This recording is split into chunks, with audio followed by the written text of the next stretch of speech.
ವಿಜಯಪುರ ಜಿಲ್ಲೆಯ ತಾಳಿಕೋಟಿ ಪಟ್ಟಣದಲ್ಲಿ ಹೋರಾಟ ಸಮಿತಿ ವತಿಯಿಂದ ಬೃಹತ್ ಪ್ರತಿಭಟನೆ. ಸಾರ್ವಜನಿಕರ ಹಿತದೃಷ್ಟಿಯಿಂದ ನಿಯೋಜಿತ ಪ್ರಜಾಸೌಧ ಸ್ಥಳವೂ ನಗರದ ಸಾರ್ವಜನಿಕರಿಗೆ ದಿನನಿತ್ಯದ ಕೆಲಸ ಕಾರ್ಯಗಳಿಗೆ ದೂರವಾಗುವ ನಿಮಿತ್ತ ನಗರಕ್ಕೆ ಹೊಂದಿಕೊಂಡ ಸ್ಥಳವನ್ನು ಗುರುತಿಸಿ ಪ್ರಜಾಸೌಧ ನಿರ್ಮಿಸಲು ಒತ್ತಾಯಿಸಿ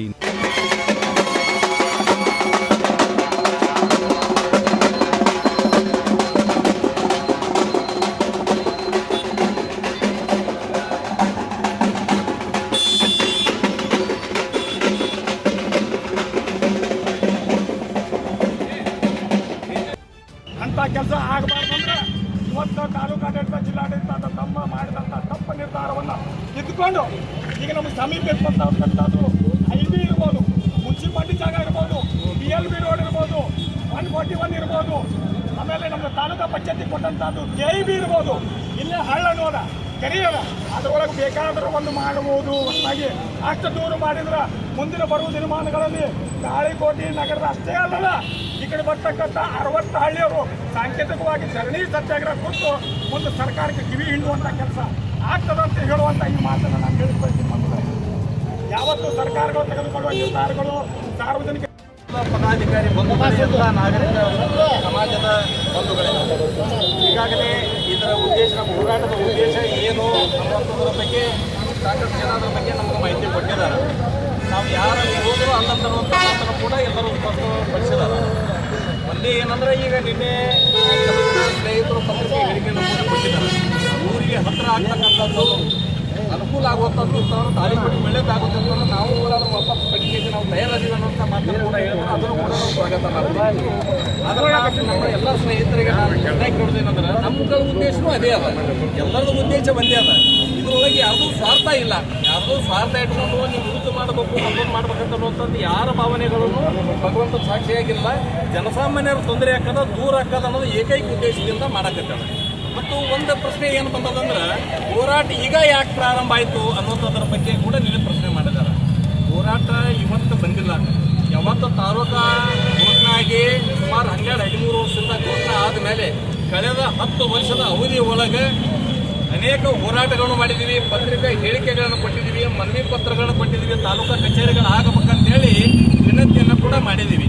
ಪಕ್ಕದಲ್ಲಿ ಗ್ರಾಮ ಪಂಚಾಯತಿ ವ್ಯಾಪ್ತಿಯೊಳಗಿರ್ತಕ್ಕಂಥ ಹುಣಸಗಿ ಗ್ರಾಮದೊಳಗೆ ಸಬ್ ರಿಜಿಸ್ಟರ್ ಆಫೀಸ್ ಆದಾಗ ನಮ್ಮಲ್ಲಿ ಯಾಕೆ ಆಗಿಲ್ಲ ಅಂತನ್ನುವಂಥ ಪ್ರಶ್ನೆಗಳು ಕೂಡ ಆಗಿನ ಸರ್ಕಾರಕ್ಕೂ ಕೇಳಿದ್ದೀವಿ. ನಾವು ಸಾಕಷ್ಟು ಇದರ ಬಗ್ಗೆ ಹೋರಾಟಗಳನ್ನು ಮಾಡಿದ್ದೀವಿ. ಆದರೆ ಇವತ್ತು ನೋಟಿಫಿಕೇಶನ್ ಆಗ್ಯದ, ಇಲ್ಲಿ ಆಗುವಂಥದ್ದನ್ನೇ ಸಾರ್ವಜನಿಕರ ಗಮನಕ್ಕೆ ತಂದುಕೊಂಡು ಅಲ್ಲಿ ಆಗೋದು ದೂರ ಆಗ್ತದ, ಜನರಿಗೆ ಅನುಕೂಲ ಆಗ್ತಕ್ಕಂಥ ನಿರ್ಣಯ ಆಗಬೇಕಂತನ್ನುವಂಥದ್ದು ಎಲ್ಲರದ್ದು ಬೇಡಿಕೆ ಅದ, ವಿನಂತಿ ಅದ. ಈ ನಿಟ್ಟಿನೊಳಗೆ ಊರು ಸಮೀಪ ಇರ್ತಕ್ಕಂಥ ಜಾಗಗಳು ಯಾವ್ಯಾವ ಅದಾವು ಸರ್ಕಾರದ ಮುತುವರ್ಜಿ ವಹಿಸಿ ಜನರಿಗೆ ಅನುಕೂಲ ಆಗುವಂಥ ನಿಟ್ಟಿನೊಳಗೆ ನಿರ್ಣಯ ಮಾಡಬೇಕನ್ನುವಂಥದ್ರ ಬಗ್ಗೆ ನಮಗೆ ಒತ್ತಾಯ ಅದ. ಇದು ಸಾಂಕೇತಿಕವಾಗಿರ್ತಕ್ಕಂಥ ಒಂದು ಹೋರಾಟ ಅನ್ನುವಂಥದ್ದನ್ನು ಕೂಡ ಸ್ಪಷ್ಟಪಡಿಸಿದ್ದಾರೆ.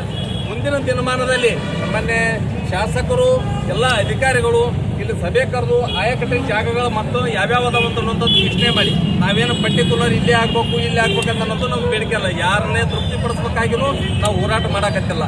ಜನರಿಗೆ ಅನುಕೂಲ ಆಗಬೇಕನ್ನೋಂಥ ನಿಟ್ಟಿನೊಳಗೆ ಹೋರಾಟ ನಿರ್ಣಯ ತೆಗೆದುಕೊಂಡದ. ಹೀಗಾಗಿ ತಕ್ಷಣವೇ ಇದಕ್ಕೆ ಜಿಲ್ಲಾಡಳಿತ, ನಮ್ಮ ತಾಲೂಕಾಡಳಿತ, ಶಾಸಕರು, ನಮ್ಮ ಉಸ್ತುವಾರಿ ಸಚಿವರು ಸ್ಪಂದಿಸ್ತಾರೆ ಅನ್ನೋಂಥ ಒಂದು ನಮ್ಮೆಲ್ಲರದು ಒಂದು ಆಶಯ ಅದ. ಅದಕ್ಕಾಗಿ ಮತ್ತೊಮ್ಮೆ ನಾನು ನಮ್ಮ ಆಡಳಿತ ವರ್ಗಕ್ಕೆ ಮತ್ತು ಜನಪ್ರತಿನಿಧಿಗಳಿಗೆ ಈ ಹೋರಾಟದ ಮುಖಾಂತರ ಒತ್ತಾಯ ಮಾಡಿಕೊಂಡು ಹೋರಾಟದಲ್ಲಿ ಭಾಗಿಯಾಗಿರ್ತಕ್ಕಂಥ ಎಲ್ಲರಿಗೆ ಒಂದೇ ಯಾಕೆ ತಾಲೂಕು ಹೋರಾಟ ಸಮಿತಿಯವರು ಈ ಹೋರಾಟವನ್ನು ಕೈಗೊಂಡರು ಅನ್ನೋದು ಬಹಳ ಮುಖ್ಯವಾಗಿರ್ತಕ್ಕಂಥ ವಿಷಯ. ತಾಳಿಕೋಟೆ ಮತ್ತು ಸುತ್ತಮುತ್ತಲಿನ ಜನರ ಹಿತಾಸಕ್ತಿಯನ್ನು ಯಾರು ಕಾಪಾಡಬೇಕಾಗಿತ್ತೋ ಆ ಹಿತಾಸಕ್ತಿಗೆ ಧಕ್ಕೆ ಉಂಟಾದಾಗ ನಾವೆಲ್ಲರೂ ಕೂಡ ಸಾರ್ವಜನಿಕರೇ ಅಧಿಕಾರಿಗಳ ಸ್ಥಾನದಲ್ಲಿ ನಿಂತು ನಾವು ಕೆಲಸವನ್ನು ಮಾಡಬೇಕಾಗ್ತದೆ. ಯಾಕೆ ಮಾತನ್ನು ಹೇಳ್ತಾ ಇದ್ದೀನಿ ಅಂದರೆ, ಯಾವ ಸರ್ಕಾರದಲ್ಲಿ ಯಾವ ಇಲಾಖೆಯಲ್ಲಿ ಸಾರ್ವಜನಿಕರಿಗೆ ಯಾವುದೇ ರೀತಿಯಿಂದ ಸಮಸ್ಯೆಗಳು ಆಗಬಾರ್ದು ಅನ್ನೋ ನಿಟ್ಟಿನಲ್ಲಿ ಏನು ಕಾಯ್ದೆಗಳಿದ್ದಾವೋ ಅವೆಲ್ಲದರ ಉಲ್ಲಂಘನೆಯಾಗಿ ನಮ್ಮ ತಾಳಿಕೋಟೆಯಲ್ಲಿ ಮೂಲತಃ ತಾಳಿಕೋಟೆ ಮೈಲೇಶ್ವರ ಕ್ರಾಸ್ ಅಂತೇಳಿ ಏನು ನಾವು ಹೇಳ್ತೀವಲ್ಲ, ಅಲ್ಲಿ ನಮ್ಮ ಪ್ರಜಾಸೌಧ ಆಗಿದೆ. ನಾನು ಒಂದೇ ಪ್ರಶ್ನೆ ನನಗೆ ತಾಲೂಕಾಡಳಿತಕ್ಕೆ ಮತ್ತು ಜಿಲ್ಲಾಡಳಿತಕ್ಕೆ, ನಮ್ಮ ಸರ್ಕಾರಕ್ಕೆ, ನೀವು ನೋಟಿಫಿಕೇಶನ್ ಮಾಡಿದ್ರಿ, ಅದನ್ನು ಏನು ಆಸ್ತಿಯನ್ನು ಪ್ರಜಾಸೌಧದ ಹೆಸರಿನಲ್ಲಿ ನೀವು ಬಿಟ್ಟುಕೊಟ್ರಿ. ದಾನ ಕೊಟ್ಟವ್ರದ್ದು ತಪ್ಪಲ್ಲ, ದಾನ ತಗೊಂಡ್ರದ್ದು ತಪ್ಪಲ್ಲ, ಅದು ತಪ್ಪಿರೋದು ಅಧಿಕಾರಿಗಳದು. ಯಾಕೆಂದರೆ ಸಾರ್ವಜನಿಕರಿಗೆ ಪೂರಕವಾಗಿರಬೇಕಾಗಿರ್ತಕ್ಕಂತಹ ಕಚೇರಿಗಳು ಊರಿಂದ 3 ಕಿಲೋಮೀಟರ್ ಆಗ್ತಾವೆ. ಅಂಗವಿಕಲರಿಗೆ ಯಲ್ಲಾಪುರ ಎಲ್ಲಿಗೆ ಹೋಗ್ಬೇಕು? ಈಗ ಅದಿಷ್ಟೇ ಅಲ್ಲ, ವಿದ್ಯಾರ್ಥಿಗಳು ಕಾಸ್ಟ್ ಇನ್ಕಮ್ಗೆ ಹೋಗ್ಬೇಕು, ಆಧಾರ್ ಕಾರ್ಡಿಗೆ ಹೋಗ್ಬೇಕು, ರೈತರು ಏನಾದರೂ ಬಿಟ್ಟು ಕೊಡಬೇಕು, ಬೇರೆ ಬೇರೆ ಸಚಿವರು ಕಂದಾಯ ಇಲಾಖೆ ಕರ್ನಾಟಕ ಸರ್ಕಾರ ಬೆಂಗಳೂರಿವರೆಗೆ ಮಾನ್ಯ ತಾಲೂಕು ದಂಡಾಧಿಕಾರಿಗಳ ಮೂಲಕ ವಿಷಯ ತಾಳಿಕೋಟೆ ತಾಲೂಕಿನ ನೂತನ ಪ್ರಜಾಸೌಧ ಕಟ್ಟಡ ನಿರ್ಮಿಸಲು ಆಯ್ಕೆ ಮಾಡಿರುವ ಸ್ಥಳವನ್ನು ರದ್ದುಪಡಿಸಿ ತಾಳಿಕೋಟೆ ಪಟ್ಟಣದಲ್ಲಿ ನಿರ್ಮಿಸಬೇಕೆಂದು ಒತ್ತಾಯಿಸಿ ಮಾನ್ಯರೇ ನಿರ್ಧಾರಿಸಿದ ವಿಷಯದನ್ವಯ ತಾಳಿಕೋಟೆ ತಾಲೂಕಿಗೆ ಸಂಬಂಧಪಟ್ಟ ಪ್ರಜಾಸೌಧ ಕಟ್ಟಡವನ್ನು ನಿರ್ಮಿಸಲು ಸಂಬಂಧಪಟ್ಟ ಇಲಾಖೆ ಅಧಿಕಾರಿಗಳು ನಿರ್ಧಾರ ಕೈಗೊಂಡಿದ್ದು ತಾಳಿಕೋಟೆ ಹೊರತುಪಡಿಸಿ ಮಲ್ಲೇಶ್ವರ ಗ್ರಾಮದಲ್ಲಿ ಸ್ಥಳ ಆಯ್ಕೆ ಮಾಡಿರುವುದನ್ನು ವಿರೋಧಿಸಿ ಇಂದು ದಿನಾಂಕ 2/2/2026 ಬೃಹತ್ ಪ್ರತಿಭಟನಾ ರ್ಯಾಲಿ ಮುಖಾಂತರ ತಾಳಿಕೋಟೆ ತಾಲೂಕು ಹೋರಾಟ ಸಮಿತಿಯನ್ನು ಖಂಡಿಸುತ್ತದೆ. ಕಾರಣ, ಈಗಾಗಲೇ ಪ್ರಜಾಸೌಧ ಕಟ್ಟಡವನ್ನು ನಿರ್ಮಿಸಲು ಆಯ್ಕೆ ಮಾಡಿರುವ ಸ್ಥಳ ತುಂಬಾ ಅನಾನುಕೂಲವಾಗಿದ್ದು ಪಟ್ಟಣದಿಂದ 45 ಕಿಲೋಮೀಟರ್ ದೂರವಿದ್ದು ತಾಲೂಕಿನ ಸಾರ್ವಜನಿಕರಿಗೆ, ಮಹಿಳೆಯರಿಗೆ, ವಿಕಲಚೇತನರಿಗೆ ಮತ್ತು ವೃದ್ಧರಿಗೆ ತೊಂದರೆಯಾಗುತ್ತದೆ. ಅದಕ್ಕಾಗಿ ತಾಲೂಕಿನ ಜನತೆ ಅನುಕೂಲವಾಗುವಂತೆ ತಾಳಿಕೋಟೆ ಪಟ್ಟಣದಲ್ಲಿ ಪ್ರಜಾಸೌಧವನ್ನು ನಿರ್ಮಿಸಬೇಕು.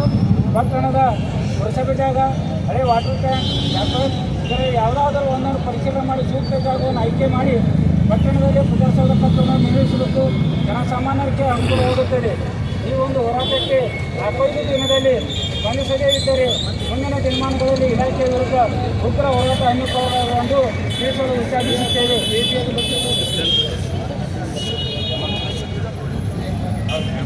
ಅನೌನ್ಸ್ ಮಾಡಿ